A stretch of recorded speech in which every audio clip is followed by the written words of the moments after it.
जय हिंद दोस्तों, welcome to प्रोफॉन learning platform. और एक बार फिर से मैं आप सभी का स्वागत करता हूं। जैसा कि आप सभी जानते हैं कि इससे पहले एक हमारा जो वीडियो था वो था अपना स्वतंत्रता आंदोलन से संबंधित जितने भी आंदोलन हुए थे उनसे संबंधित एक मैं वीडियो बनाया था, जिसमें हमने करीबन 15 से 16 15 करीब हमने रिवोल्ट डिस्कस किए थे। मैंने कहा था कि आपके सामने जल्दी इसका पार्ट 1 के साथ साथ पार्ट 2 और पार्ट 3 भी आपको मिलेंगे, जो कि 3 पार्ट में आपको वीडियो बना कर दूंगा और आपका सारा मॉडर्न हिस्ट्री का जो आपकी रिवोल्ट है सारे कवर हो जाएंगे। तो आज हम नेक्स्ट पार्ट डिस्कस करने वाले हैं। पार्ट 1 हम डिस्कस कर चुके हैं, लिंक आपको डिस्क्रिप्शन में मिलेगी, आप जाकर देख सकते हैं। और जब अभी तक चैनल पर नए हैं तो चैनल को सब्सक्राइब कर लीजिएगा और बेल आइकन को ज़रूर दबा लीजिएगा। तो पहला जो रिवोल्ट है या आंदोलन है आप लोग के सामने है, हिंदुस्तान रिपब्लिकन एसोसिएशन, जिसकी स्थापना अक्टूबर 1924 में हुई।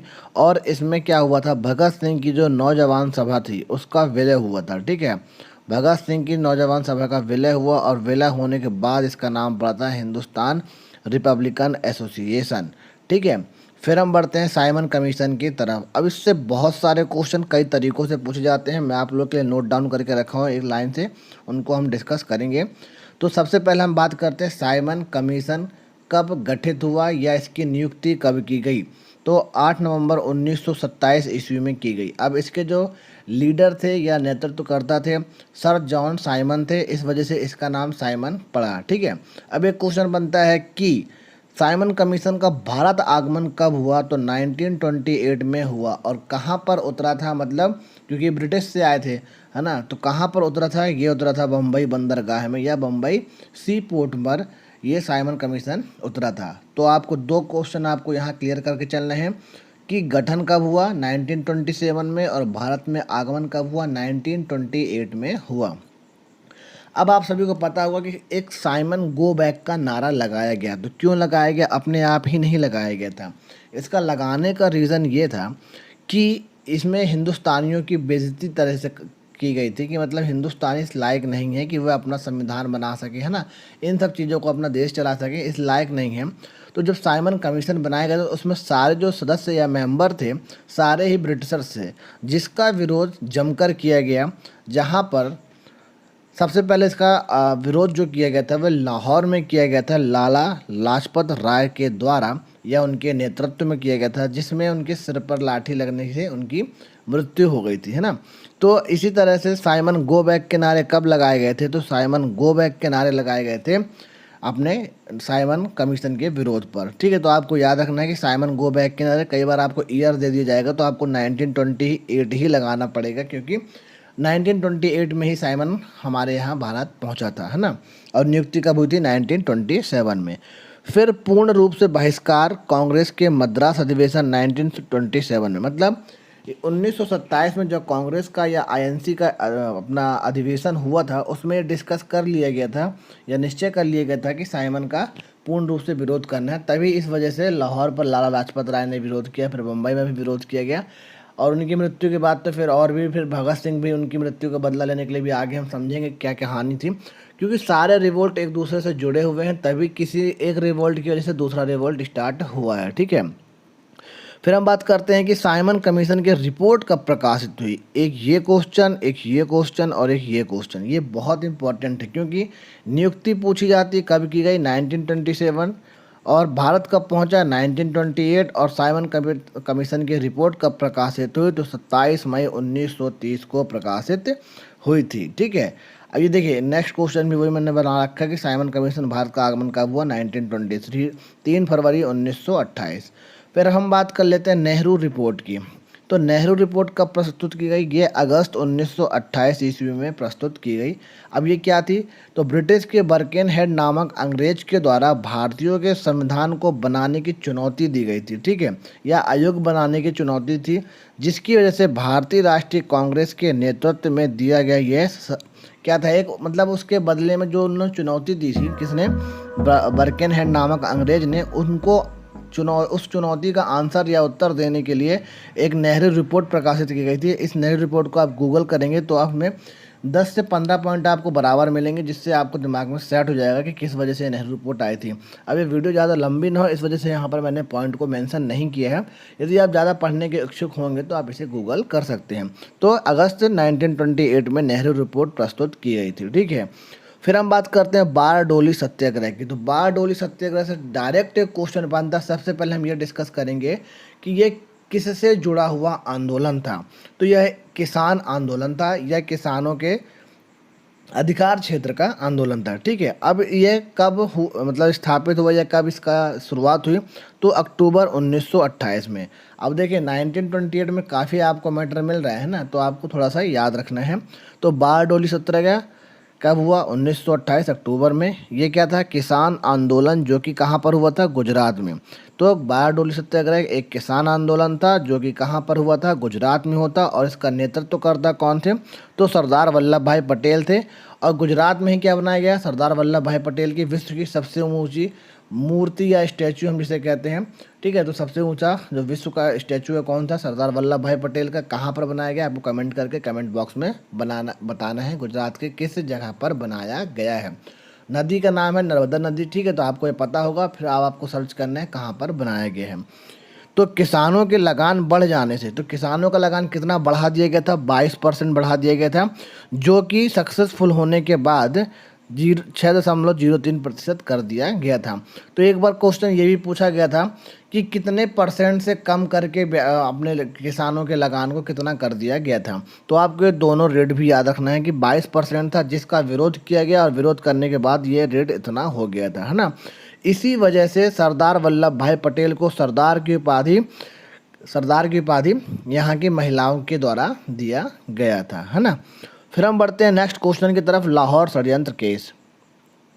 अब मैंने आपसे बताया था कि लाला लाजपत राय की जब मृत्यु हुई तो आगे और भी केस बढ़ा। तो इन्हीं लाला लाजपत राय की या लाला जी की मृत्यु का बदला लेने के लिए ही भगत सिंह, सुखदेव, राजगुरु ऐसे जो अपने गरम दल के जो नेता थे, इन्होंने एक प्लानिंग की जिसमें जेम्स स्कॉट की हत्या करना चाहते थे, परंतु उनकी जगह पर कौन पहुंच गया? सैंडर्स पहुंच गया। कौन? सैंडर्स पहुंच गया, जिसके ऊपर बम फेंका गया और उनकी मृत्यु हो गई, है ना। अकस्मात जिसके हम मृत्यु कहते हैं, तो उनकी मृत्यु हो गई थी। तो यह केस जाना गया था लाहौर षड्यंत्र केस, या सैंडर्स की हत्या का केस के नाम से भी जाना जाता है। तो यह 8 अप्रैल 1929 को हुआ था। ठीक है, तो यह इसका मेन उद्देश्य क्या था? लाला जी की मृत्यु का बदला लेना था, जिसकी वजह से ये कांड इतना ज़्यादा फैला। और फिर क्या हुआ? भगत सिंह, सुखदेव, राजगुरु जी को गिरफ्तार किया गया, फिर उन्हें अपना जेल में डाल दिया गया, और 1931 में इनको क्या कर दी गई थी? 23 मई 1931 को उनको फांसी दे दी गई थी, है ना। फिर हम बात करते हैं कांग्रेस का लाहौर अधिवेशन। तो दिसंबर 1929 ईस्वी में हुआ था, जो कि एक ऐतिहासिक अधिवेशन था। क्यों ऐतिहासिक था? क्योंकि आपको मैं बता चुका हूं कि पूर्ण स्वराज का घोषणा पत्र तैयार किया गया तथा पूर्ण स्वराज को कांग्रेस का मुख्य लक्ष्य घोषित किया गया था। ठीक है, फिर हम बढ़ते हैं नेक्स्ट क्वेश्चन की तरफ, स्वाधीनता दिवस की घोषणा। तो स्वाधीनता दिवस की घोषणा इस कांग्रेस के अधिवेशन में ही की गई थी 2 जनवरी 1930 को। और आपको मैं बता दूं, जो हमारा गणतंत्र दिवस 26 जनवरी को जो हम मनाते हैं, क्या रीज़न था कि इसे 26 जनवरी को ही लागू किया गया था? तो सबसे बड़ा जो रीज़न है वो यही स्वाधीनता दिवस का है ना। तो इसी वजह से 26 जनवरी 1950 को गणतंत्र लागू हुआ, और 26 जनवरी से गणतंत्र दिवस मनाया जाने लगा। ठीक है, फिर हम बढ़ते हैं नेक्स्ट अपना रिवोल्ट की तरफ, जो कि है नमक सत्याग्रह। इससे भी काफ़ी क्वेश्चन पूछे जाते हैं। तो सबसे पहला क्वेश्चन पूछा जाता है कि कब हुआ? तो 12 मार्च 1930। कब से कब तक चला? तो 12 मार्च 1930 से 5 अप्रैल 1930 तक यह चला। ठीक है, तो आपको याद रखना है। तो कितना कितना हो गया? 12 मार्च से 5 अप्रैल हो गया। और इसमें गांधी जी के साथ कितने लोग थे? 78 लोग थे। ऐसे ये तो नहीं पूछता, परंतु फिर भी आपको नॉलेज में रखना है कि 78 लोग थे। ठीक है, जो कि कहाँ से कहाँ तक यात्रा हुई थी? अहमदाबाद के साबरमती आश्रम से लेकर समुद्री तटीय जो गांव था जिसे हम कहते हैं दांडी, है ना, या इस घटना को हम दांडी मार्च के नाम से भी जानते हैं। तो दांडी तक यह यात्रा, पैदल यात्रा संपन्न हुई थी। ठीक है, इसके बाद नमक कानून वहाँ पर पहुंचकर उन्होंने, गांधी जी ने अपने हाथों पर नमक उठाया और नमक कानून तोड़ा, जहाँ ना दुनिया भर का 3 तूफान जो भी हुआ। ठीक है, इस वजह से अपना नमक सत्याग्रह का वहीं से फिर क्या स्टार्ट हो गई? सविनय अवज्ञा आंदोलन। तो आपको इस क्वेश्चन को भी देख लेना है, सविनय अवज्ञा आंदोलन की स्थापना या शुरुआत कब हुई? तो 6 अप्रैल 1930 को हुई, क्योंकि वह 12 से चला 5 अप्रैल तक, फिर 5 से 6 अप्रैल आया। 6 अप्रैल को 1930 से सविनय अवज्ञा आंदोलन की शुरुआत हुई, जो कि पूरा 1 साल चला और अप्रैल 1931 तक चला ये, ठीक है। और ये ख़त्म कब हुआ, तो गांधी इरविन पैक्ट जिसके नाम से हम जाना जाते हैं। कई बार क्वेश्चन पूछा जाता है कि गांधी इरविन पैक्ट कब हुआ, तो 1931 में हुआ। इसी समझौते के द्वारा सविनय अवज्ञा आंदोलन खत्म हुआ था। इसके बाद से फिर क्या कहानी स्टार्ट हो जाती है, गोलमेज सम्मेलन की। तभी ये गोलमेज सम्मेलन की वजह से ही गांधी इरविन पैक्ट हुआ था। तो प्रथम गोलमेज सम्मेलन कब हुआ, 12 नवंबर 1930 ईस्वी में हुआ, ठीक है। इस गोलमेज सम्मेलन का कुछ फ़ायदा नहीं हुआ, बस ये भारतीयों को बेवकूफ़ बनाने की एक तरीका था। उनको ये बताया जा रहा था कि हाँ हमारे सामने आपकी वैल्यू है ना, यही सब कर दिखाना था। बाकी उनका जो मुद्दा और उद्देश्य था ये कुछ दूसरा ही था, ठीक है। तो प्रथम गोलमेज जो सम्मेलन हुआ वह हुआ अंग्रेज सरकार द्वारा भारत में संवैधानिक सुधारों पर चर्चा के लिए, ठीक है, जो कि 1930 से 1932 तक, मतलब ये तीनों गोलमेज सम्मेलन का है। 1930, 1931 और 1932 तीन गोलमेज सम्मेलन हुए थे, ठीक है। तो इसी के बीच ये तीन गोलमेज सम्मेलन आयोजित किए गए। फिर हम बात कर लेते हैं सम्मेलन मई 1930 में साइमन आयोग द्वारा प्रस्तुत की गई रिपोर्ट के आधार पर संचालित किए गए थे। तो आपको एक बात यहाँ से और पता चल रही होगी कि जो साइमन कमीशन की रिपोर्ट अपनी प्रकाशित की गई थी, उसी के आधार पर ये गोलमेज या राउंड टेबल समिट प्रारंभ और पूरा हुआ था।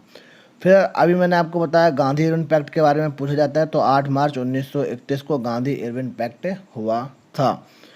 फिर द्वितीय गोलमेज सम्मेलन कब हुआ, कई बार क्वेश्चन पूछा जाता है, तो 1931 को हुआ।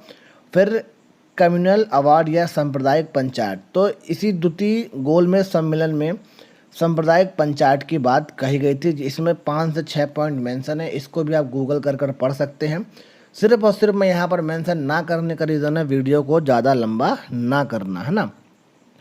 फिर हम बात कर लेते हैं जो ब्रिटिश प्रधानमंत्री मैकडोनाल्ड थे, 16 अगस्त 1932 को अपनी एक प्रसिद्ध घोषणा की, जो कि सांप्रदायिक निर्णय या सांप्रदायिक पंचायत या कम्युनल अवार्ड के नाम से प्रसिद्ध है। इसको आप ज़रूर पढ़ें, तो आपका जो नॉलेज है वो और भी ज़्यादा बढ़ेगा, जिससे आप MCQ अच्छे से सॉल्व कर पाएंगे। फिर हम बात करते हैं पूना पैक्ट की, तो सितंबर 1932 में, ठीक है। पूना पैक्ट कब हुआ, तो पूना पैक्ट हुआ सितंबर 1932 में। और एक क्वेश्चन पूछा जाता है किसके मध्य हुआ, तो डॉक्टर भीमराव अंबेडकर और गांधी जी के मध्य हुआ।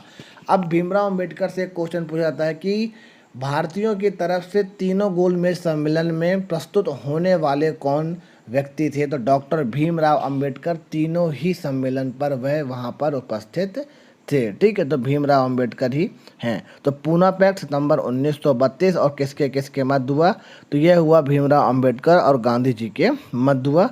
आज का लास्ट है जो हमारा तृतीय गोलमेज सम्मेलन, तो तृतीय गोलमेज सम्मेलन हुआ 17 नवंबर 1932 को तृतीय गोलमेज सम्मेलन हुआ। ये अपने यहाँ पर अपने इम्पोर्टेंट जो रिवॉर्ड थे पार्ट 2 के अंदर हमने डिस्कस किया। 15 हमने पहले डिस्कस कर चुके और 15 ये हम अभी डिस्कस कर रहे हैं। और नेक्स्ट जो 15 अपने बचेंगे उसको हम जल्दी ही पार्ट 3 में डिस्कस कर लेंगे। तो ये अपने मोस्ट इम्पॉर्टेंट रिवॉर्ड थे इंडिपेंडेंस से रिलेटेड, तो आपको इनको याद रखना है, क्योंकि मॉडर्न हिस्ट्री के अंदर यही आंदोलन से आपको सबसे ज़्यादा क्वेश्चन देखने को मिलते हैं और आपकी मॉडर्न हिस्ट्री इन्हीं आंदोलनों पर टिकी हुई है, ठीक है। तो कई बार मैच द पेयर ऐसा करके आपको बताया जाता है, क्वेश्चन में पूछा जाता है, तो आपको ये सारी डेट थोड़ा सा याद करना है। बार बार रिवाइज करेंगे तो आपको दिमाग ऑटोमेटिक सेट हो जाएगी। ओके दोस्तों, मैं आप लोगों से लेता हूँ अलविदा। बस उससे पहले कहना चाहूँगा कि वीडियो कैसी लगी आप कमेंट करके कमेंट बॉक्स में बता सकते हैं। किसी प्रकार का कोई सुझाव हो तो आप मुझे उसके बारे में भी बता सकते हैं। यदि किसी स्पेशल टॉपिक पर कोई वीडियो चाहिए होगी तो आप मुझे वह भी कमेंट कर दीजिएगा, मैं आप लोगों को प्रोवाइड करा दूंगा। ओके दोस्तों, मैं लेता हूँ आप लोगों से अलविदा। जय हिंद, जय भारत। अपना ख्याल रखें, अपने घर वालों का ख्याल रखें।